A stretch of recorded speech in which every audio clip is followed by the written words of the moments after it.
The air in the high passes was thin and sharp, tasting of pine resin and the clean, cold scent of impending snow. It was an air that Rowan had come to know as the only honest thing left in the world. It didn't pretend to be warm. It didn't offer comfort it couldn't provide. It simply was. He walked the ridgeline with the practiced economy of a man who had spent a lifetime measuring his movements against the cost of energy. His olive field jacket, worn soft at the elbows, was a second skin.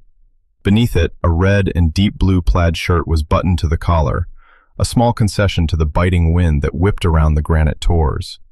His boots, scuffed and trusted brown leather, made little sound on the damp earth and scree.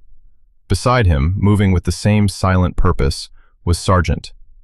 The German Shepherd's coat was a tapestry of black and tan, dense and catching the filtered light in subtle gradients. He was not a pet. He was a partner. His dark, intelligent eyes scanned the landscape, not with the lazy curiosity of a domestic dog, but with the focused inventory of a working professional. 6 years they'd been retired. 6 years, and the dog still moved like he was clearing a perimeter. Rowan understood. Some things, once learned, could not be unlearned. Hypervigilance was a language they both spoke fluently. Their routine was a silent pact.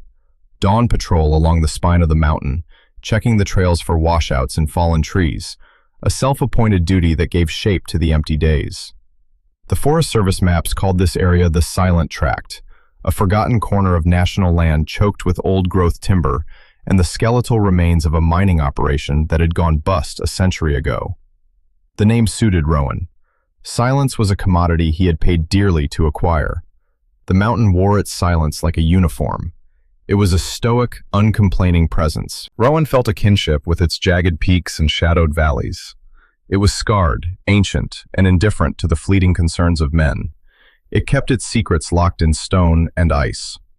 They crested a familiar rise, the one that offered a panoramic view of the valley floor, a quilt of dark green and ochre under a bruised purple sky. Rowan paused, his hand resting on the smooth, cold bark of a wind-stunted pine. He breathed in the scent of damp earth and rust, a smell that always clung to this part of the mountain, carried on the wind from the derelict mining equipment scattered like sleeping iron beasts in the hollows below. He pulled a pair of binoculars from his pack, the worn leather cool against his fingers.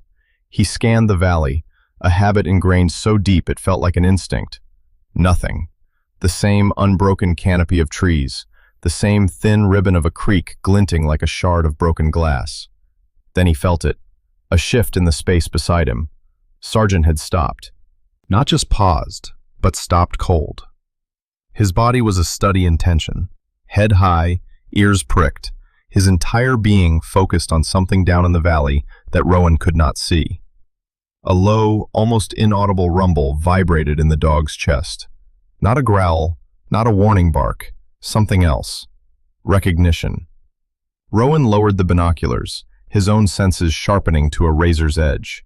He trusted the dog's instincts more than his own. Sargent didn't chase squirrels. He didn't bark at shadows. His stillness was a signal, a flashing red light in the quiet landscape of their lives. "What is it, boy?" Rowan's voice was a low rasp, swallowed by the wind. The dog didn't look at him. His gaze remained fixed on a point deep within a grove of aspens, a place where the forest floor was usually lost in shadow. He took a single, deliberate step forward, then another, his paws sinking into the soft loam. He refused to continue on their usual path. He was pulling them toward the valley, toward the place where something was wrong. Rowan's heart began a slow, heavy drumbeat against his ribs. He knew this feeling, the quiet unease that precedes discovery, the sickening certainty that the world was about to tilt on its axis. He had run to these mountains to escape this feeling, to live a life where the only surprises were the changing seasons and the slow decay of old iron.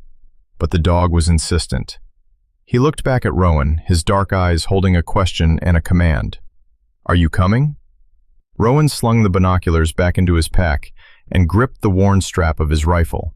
He hadn't carried it for anything other than peace of mind in years. Today, it felt heavy with purpose.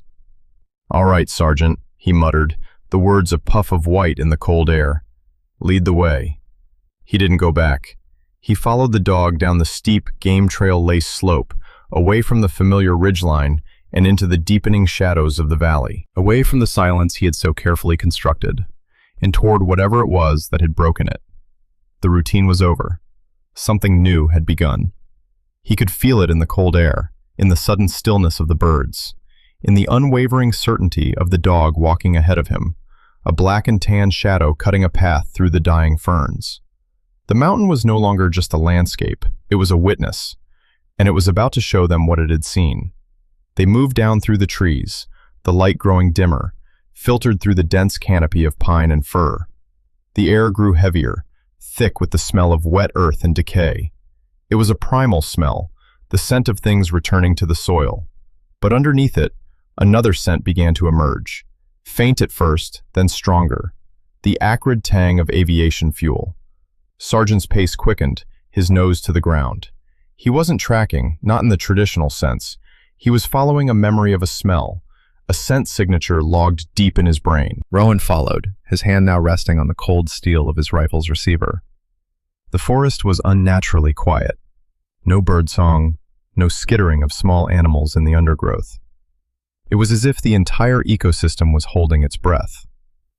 They broke through a thicket of wild rhododendron and stopped. It was a wreck. The fuselage of a small aircraft, a single-engine prop plane, was wedged between two massive Douglas firs. Its silver skin was torn and crumpled, the metal twisted into grotesque shapes.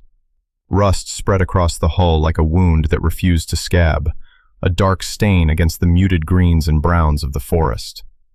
The wings were sheared off, lying yards away like discarded limbs. This was impossible. There had been no reports of a crash, no search parties, no official presence. This wreck had been here for a while, judging by the way the forest was beginning to reclaim it. Moss creeping over the shattered cockpit glass, ferns sprouting from a gash in the fuselage. Sargent padded forward cautiously, his body low to the ground. He circled the wreckage once, his nose twitching, deciphering the story told in scent. He stopped at the cockpit door, which hung open on a single groaning hinge. He looked back at Rowan, then nudged the door with his nose. Rowan approached, his boots sinking into the soft, damp earth. The smell of old fuel was stronger here, mixed with the faint, cloying sweetness of rot and the sharp, metallic scent of old blood. He peered inside. The cockpit was a tangle of wires and shattered instruments. The seats were empty. He moved along the length of the fuselage, his eyes scanning for details. He saw them immediately. The straps. Cargo straps, military grade, had been cut clean through. Not snapped in the crash. Sliced. Someone had unloaded supplies. He moved to the rear of the plane. The cargo hold was ajar. Inside, it was mostly empty. A few splintered crates remained, but there were clean squares on the floor where others had been stacked. Someone had survived. And they had been organized. Sargent moved away from the wreck, toward a rock outcropping 20 yards away. He sat, his posture rigid, and stared at a dark fissure in the stone. A small cave, barely a man-sized opening. Rowan followed, his heart a cold, hard knot in his chest. He crouched at the entrance. The air that breezed out from the cave was cool and carried a different set of smells. Wood smoke, faint and stale, the antiseptic scent of field dressings, the smell of a human being living in a confined space. He unclipped a small flashlight from his pack and shone it inside. The beam cut through the darkness, revealing a small, dry chamber. A bed of pine boughs and a worn gray blanket lay in one corner. A makeshift fire pit, cold and black, sat in the center. Stacked neatly against the far wall were the supplies from the plane. Sealed containers of water, ration packs, a first aid kit. Someone had lived here. For weeks, maybe months. They had survived the crash, salvaged what they could, and waited. Then Rowan saw it. On a small, flat rock that served as a table, a single object sat next to a burnt-down candle stub. A small, black box. A digital voice recorder. As he reached for it, the smell of the cave, the confined space, the scent of antiseptic, all coalesced into a single, overwhelming sensory input. The world dissolved into a cacophony of shouting, the smell of cordite and burning diesel, the metallic taste of fear in his mouth. The door was jammed. He could hear Marcus on the other side, his voice strained, calling his name. "Rowan, get the door! It's jammed!" The heat was blistering, the smoke so thick he couldn't see. He had pulled, he had kicked, but the twisted metal wouldn't budge. And then the second explosion had come, a deafening roar that threw him back, and the only sound left was the ringing in his ears and the terrible, all-consuming silence where his friend's voice had been. He was on his knees, gasping for air, the cold stone of the cave floor pressing into his palms.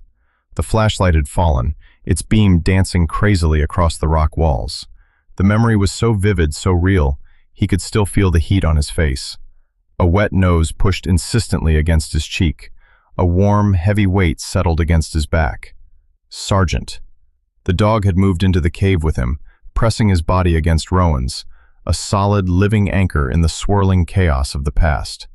Rowan closed his eyes, focusing on the feeling of the dog's coarse fur, the steady rhythm of his breathing. He pushed the memory down, locking it back in the iron box where it belonged. He took a slow, shaky breath and picked up the flashlight. His hand was trembling. He forced it steady and reached for the small black box on the rock. It was cool to the touch. He turned it over in his hand. It was a standard-issue military recorder, the kind they used for mission debriefs. On the back, etched into the plastic casing with the tip of a knife, was a name, Marcus, and below it, a single word, listen. The name hit Rowan with the force of a physical blow. Marcus, the man he had left behind in a burning Humvee in Kandahar 20 years ago, the man he had seen die, the man whose ghost had haunted every waking moment and every sleepless night since. It wasn't possible. It couldn't be. He stared at the name, the crudely carved letters a testament to a truth he couldn't comprehend. His mind reeled, a storm of disbelief and a terrifying, burgeoning hope. Marcus hadn't died. He had survived. And he had been here, in this cave, waiting. Rowan's grip on the recorder tightened, his knuckles white. The guilt he had carried for 2 decades, a constant, crushing weight, shifted, threatening to collapse into something else, something he couldn't name. It was not relief. It was a deeper, more profound kind of pain. The pain of a lie he had told himself to survive. He hadn't failed to save his friend. He had failed to find him. He looked at Sargent. The dog was no longer looking at the cave entrance or the surrounding forest. He was looking at the recorder in Rowan's hand. His tail gave a single, slow thump against the ground. It wasn't a gesture of happiness. It was a gesture of confirmation. The dog remembered the name. He remembered the man. Rowan's breath hitched. Sargent had been Marcus's dog first. A young green canine assigned to a seasoned handler. They had been a legendary team. When Marcus was declared killed in action, the dog, shell-shocked and wounded, had been reassigned to Rowan.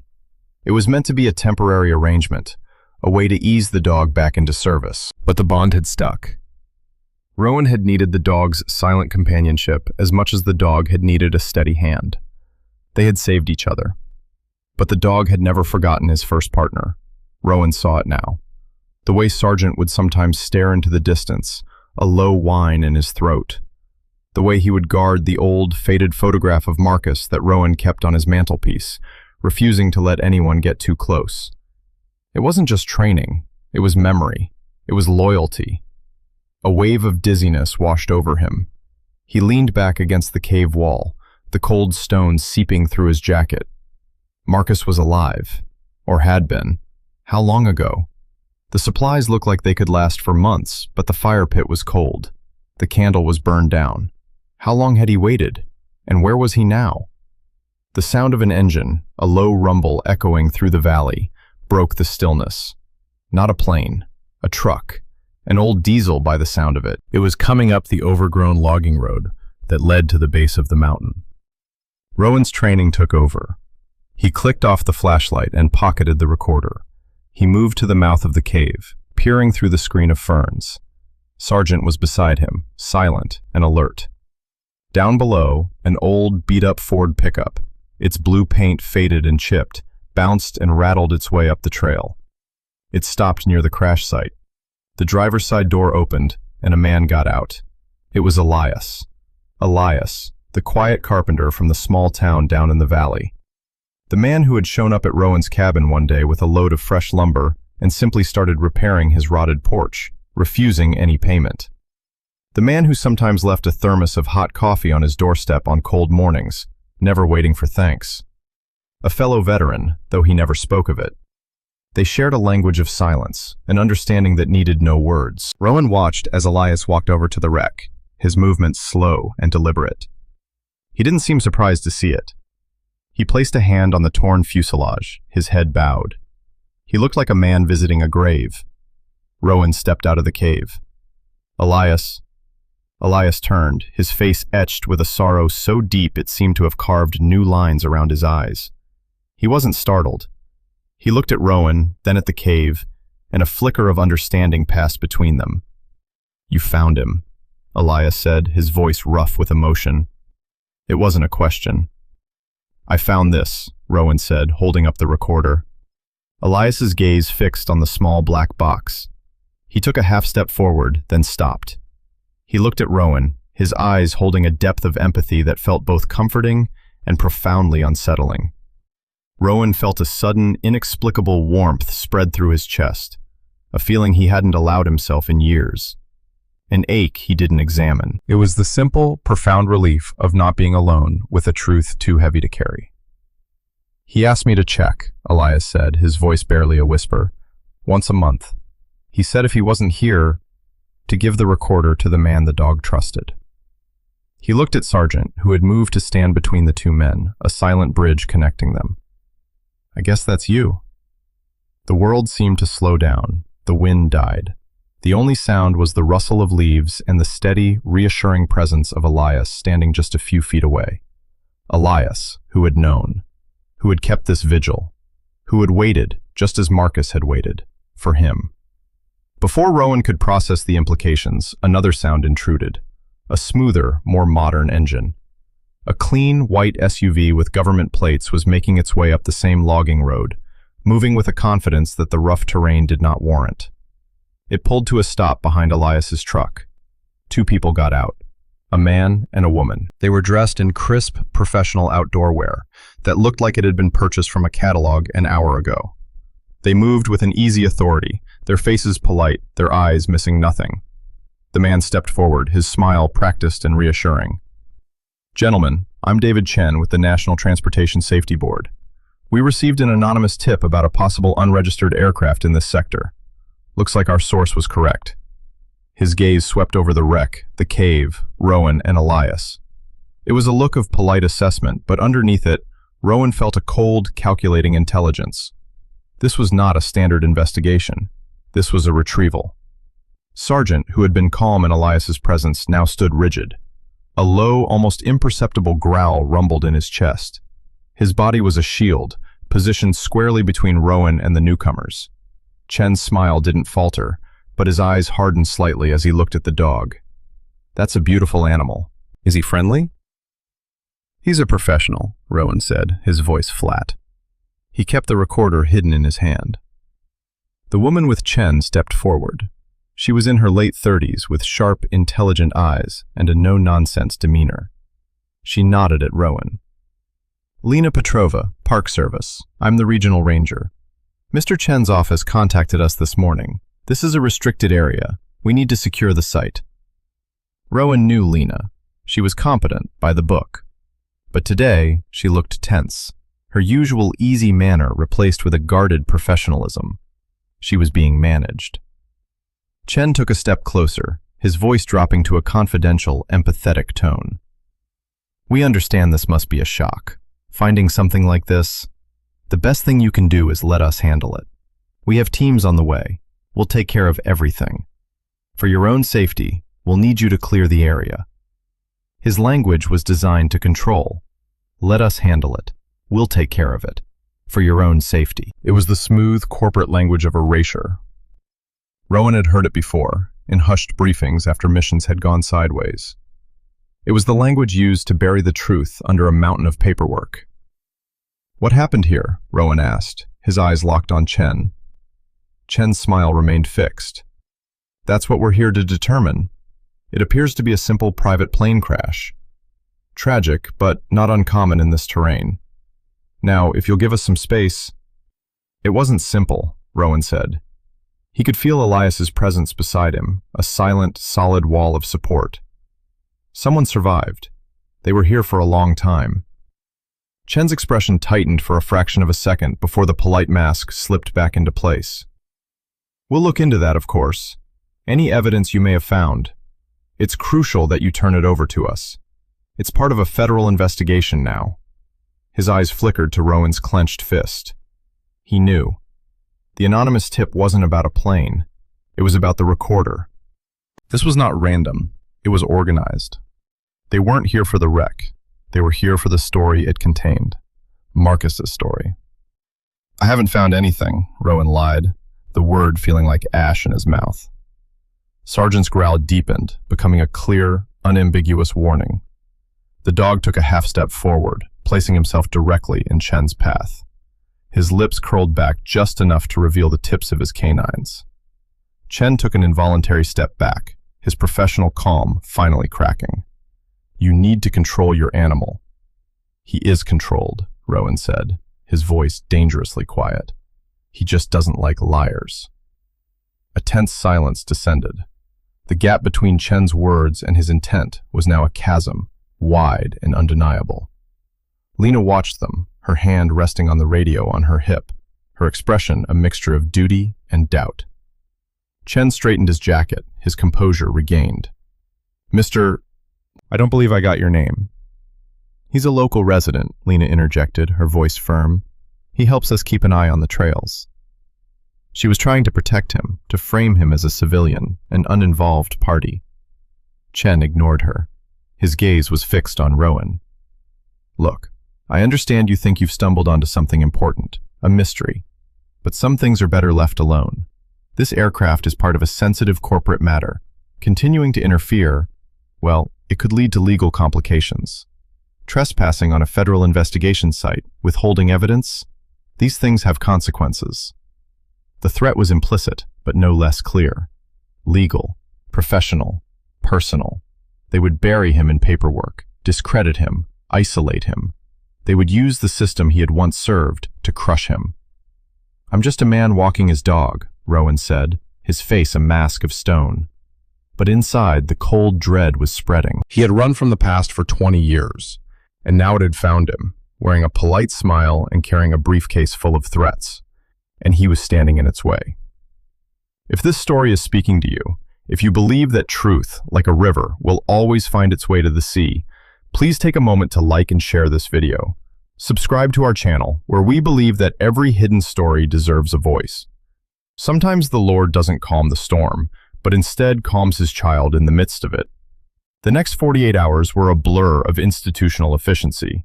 Chen's team arrived, a quiet professional crew in unmarked vans. They sealed off the entire valley with yellow tape, citing environmental contamination from the fuel spill. Lena was reassigned to a different sector, a polite but firm removal from the situation. Rowan and Elias were escorted out, their names taken, their statements politely ignored. Rowan retreated to his cabin, the recorder a cold, heavy weight in his pocket. He didn't listen to it. He was afraid to. Afraid of the voice he would hear. Afraid of the truth it would tell. Afraid of the obligation it would place upon him. He sat in his worn armchair, the fire unlit, the cabin cold and dark. Sargent lay at his feet, his head on his paws, watching him with an unnerving stillness. The dog knew. He was waiting. The wound from Kandahar, the one he had kept scabbed over with silence and solitude, was torn open. The guilt was no longer a dull ache. It was a living, screaming thing in his chest. He hadn't just failed to save Marcus. He had abandoned his memory. He had accepted the official story, the neat, tidy narrative of a hero's death, because it was easier than facing the jagged, messy truth of his own failure. He had run, and he had been running ever since. He pushed everyone away. When Elias came by the next morning, a thermos of coffee in his hand, Rowan didn't answer the door. He watched through the window as Elias stood on the porch for a long moment, then quietly set the thermos down and walked away. The simple act of kindness felt like an accusation. Later that day, a county sheriff's deputy arrived, a young, nervous kid who couldn't meet Rowan's eyes. He served him with a temporary restraining order, filed by a corporation Rowan had never heard of, Ethelred Logistics. He was legally barred from entering the Silent Tract. The document was full of smooth, legal language about protecting a sensitive recovery operation. It was a cage made of paper. The system was working exactly as designed. The evidence was being erased.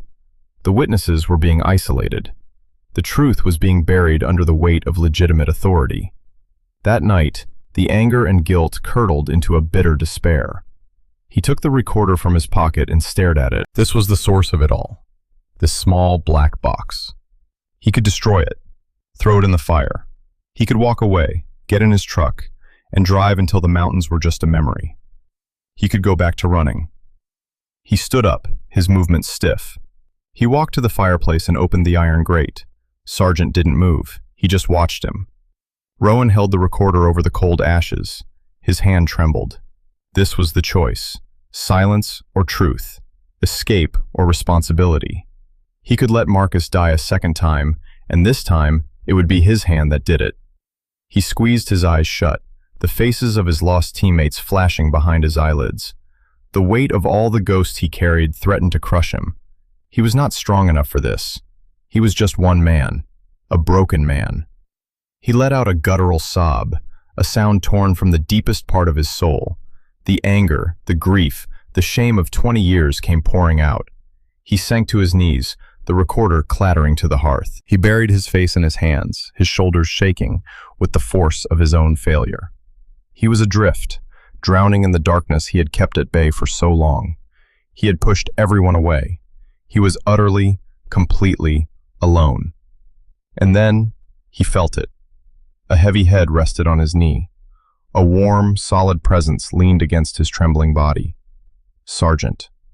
The dog did not whine. He did not lick his face. He did not react to Rowan's anger or his despair. He simply stayed. Present, patient, unshakable. His body was a bulwark against the tide of Rowan's collapse.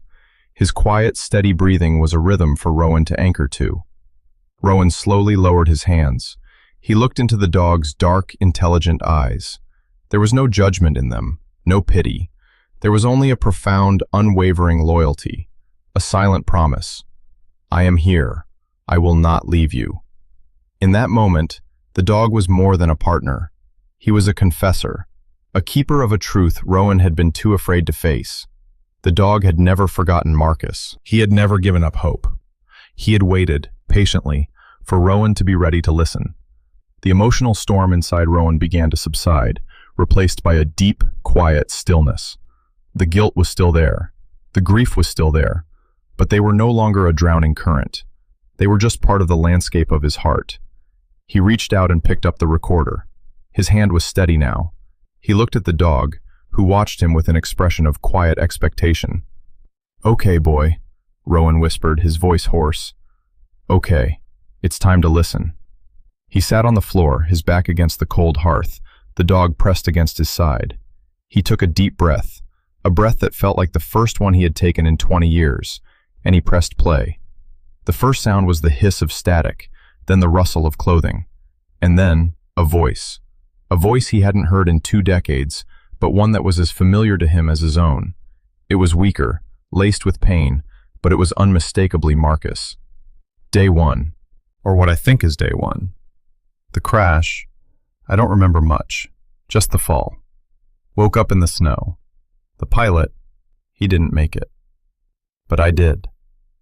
Legs broken in 2 places. Some other things too, but I'm alive. Rowan listened, the world outside his cabin fading away. He listened as Marcus described setting his own leg, salvaging the supplies, finding the cave. He spoke of the pain, the cold, the crushing loneliness. But there was no despair in his voice. There was only a calm, methodical determination. Day 37. Supplies are holding. The leg is healing. Slow, but it's healing. The company I was flying for, Ethelred Logistics. They were supposed to be transporting medical supplies for a charity. But the crates, they weren't medical supplies. They were bearer bonds, untraceable, hundreds of millions of dollars. They weren't flying me to a hospital. They were flying me to a shallow grave. The crash was no accident. They sabotaged the engine. Rowan's blood ran cold. This wasn't just a cover-up. It was a murder attempt. Day 62. I know they'll come looking. Not to rescue me, to finish the job. I can't stay here. I can't hike out. But I can leave this. I can leave a witness. Rowan, if you're hearing this, I know you think I died in Kandahar, but I didn't. They pulled me out of the wreckage, the other guys, a different unit. But the report, they buried it. Said I was KIA, easier that way.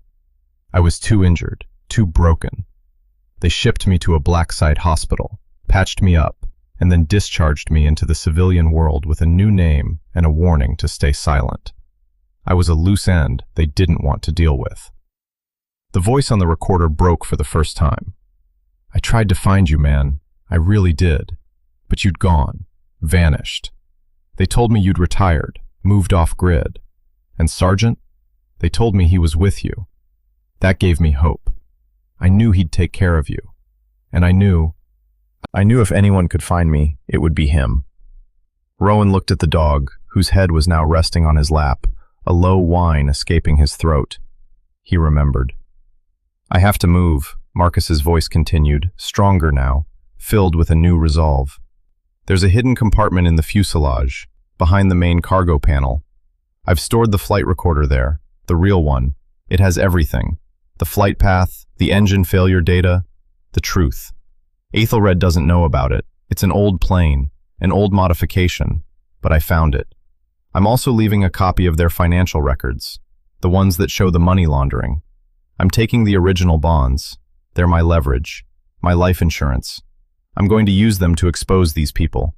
But if I don't make it, you have to. Find the panel, Rowan. Find the recorder. Don't let them bury this. Don't let them bury me again. The recording ended. Silence filled the room, thick and heavy. Rowan sat motionless for a long time, the words echoing in his mind. Find the panel. Don't let them bury me again. It was a command, a mission, the last order from his friend. He looked at Sergeant. The dog lifted his head and nudged the recorder with his nose, then walked to the cabin door and sat, looking back at Rowan. The message was clear. The time for listening was over. The time for action had begun.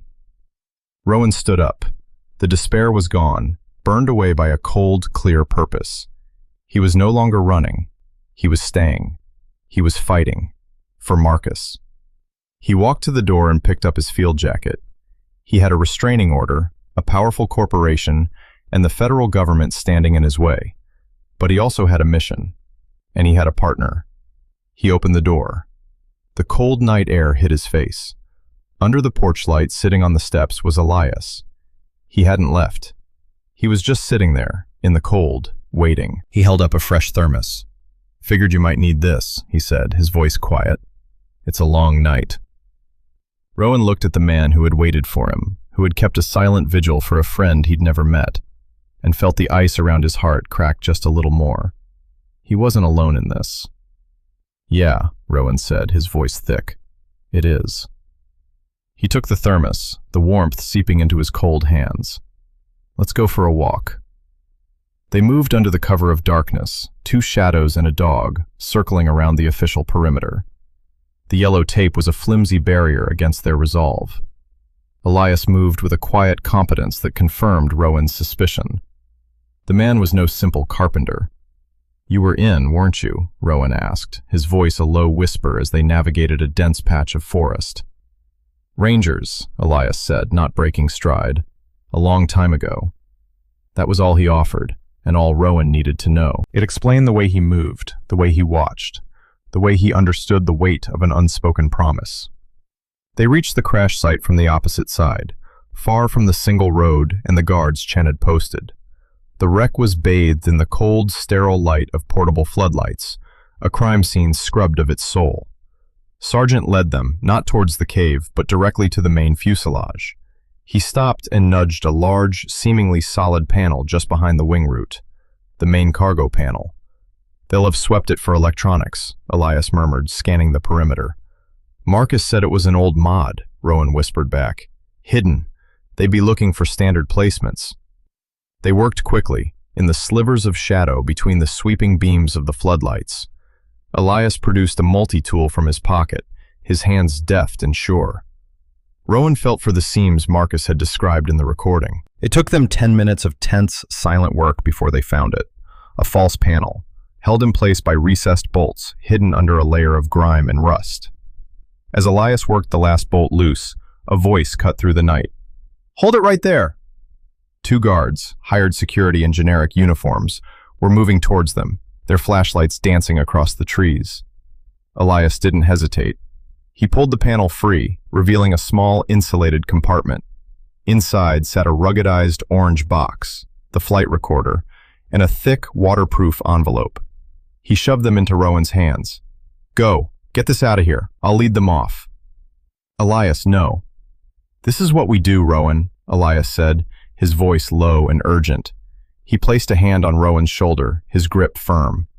It was a simple touch, but it carried the weight of years of unspoken understanding. "You don't have to do this alone. Now go." Before Rowan could argue, Elias broke from the shadows and ran in the opposite direction, making enough noise to draw the guards away from the wreck. "Hey, over here!" he shouted, his voice echoing through the valley. The guards, startled, took the bait and charged after him. Rowan didn't wait. He and Sargent melted back into the darkness, the precious cargo clutched to Rowan's chest. He ran, not from his past, but toward a future where the truth had a chance. He didn't go back to his cabin. He went to the one person he knew he could trust to do the right thing. He found Lena at a small all-night diner in the next town over, nursing a cup of coffee, her face grim. He slid into the booth opposite her and placed the flight recorder and the envelope on the table. She stared at them, then at him, her eyes wide. "Rowan, what have you done?" "What I should have done from the start," he said. "I listened." He told her everything. About Marcus, about the recording, about Ethelred Logistics. She listened without interruption, her expression shifting from skepticism to shock, and finally to a cold, hard anger. When he was finished, she picked up the envelope. It contained Marcus's research, financial records, shipping manifests, shell corporations. It was a meticulously documented case for money laundering and murder. This is huge," she whispered, her hands trembling slightly as she looked at the documents. "This corporation, Ethelred, they've been getting government contracts for years. Environmental cleanup, disaster relief, they're untouchable." "Not anymore," Rowan said. The community, small and tight-knit, rallied in ways Rowan never expected. Lena, risking her career, took the flight recorder to a trusted contact at the FAA, bypassing Chen and his official channels. The data confirmed Marcus's story. The engine had been deliberately sabotaged. Elias, released after a night in county jail with a slap on the wrist for trespassing, used his network of veteran contacts to quietly disseminate the financial documents to independent journalists who couldn't be bought or intimidated. The story broke not with a bang, but with a series of quiet, undeniable facts. An investigative report here, a leaked FAA document there. Ethelred Logistics and David Chen issued calm, professional denials, but the evidence was too specific, too damning. The system of polite lies began to crumble under the weight of the truth. Rowan never testified. He never had to. The recorder and the documents spoke for him. He stayed in his cabin, watching the story unfold from a distance, Sargent a constant, reassuring presence at his side. One evening, a week after the story broke and federal investigators had finally descended on Ethelred's corporate headquarters, Elias's truck pulled into his driveway.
Neither of them spoke for a long time.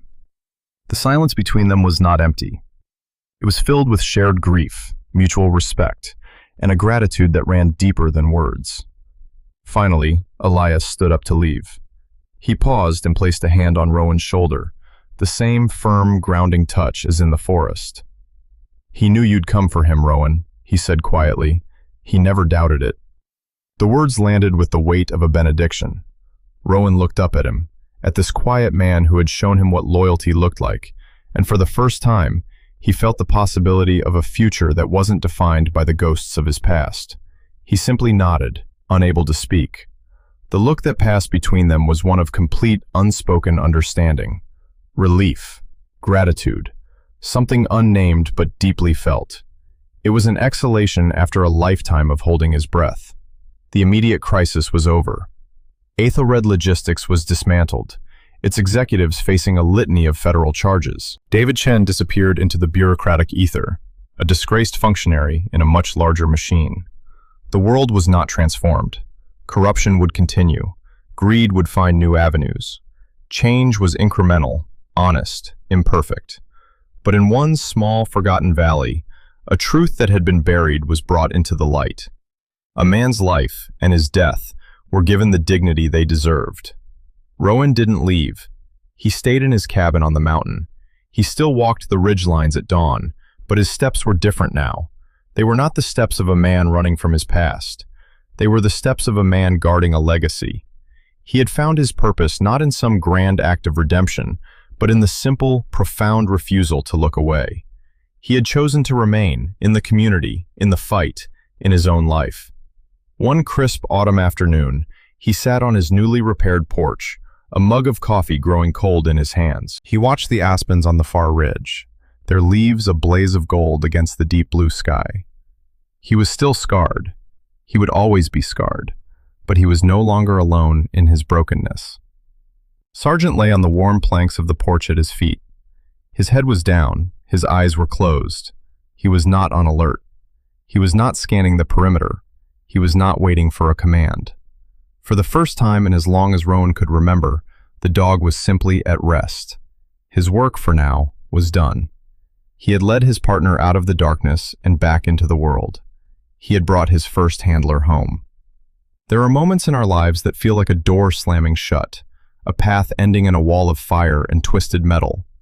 We carry the weight of these moments, the guilt of what we could not do, the grief for what was lost. We believe we are defined by our failures, by the ghosts we leave behind. But faith whispers a different story. It tells us that loyalty is a thread that cannot be broken by time or distance. It reminds us that sometimes the most courageous act is not to run, but to stay, to listen to the voices of the past, not as an accusation, but as a guide, to pick up the truth, no matter how heavy, and carry it into the light. May God bless you and protect you. May He give you the courage to face the silent places in your own heart, and the grace to know that you do not walk that path alone. May He send you a faithful companion to stay by your side when you feel lost in the darkness. Sometimes, the deepest wounds are not healed by being fixed, but by being seen.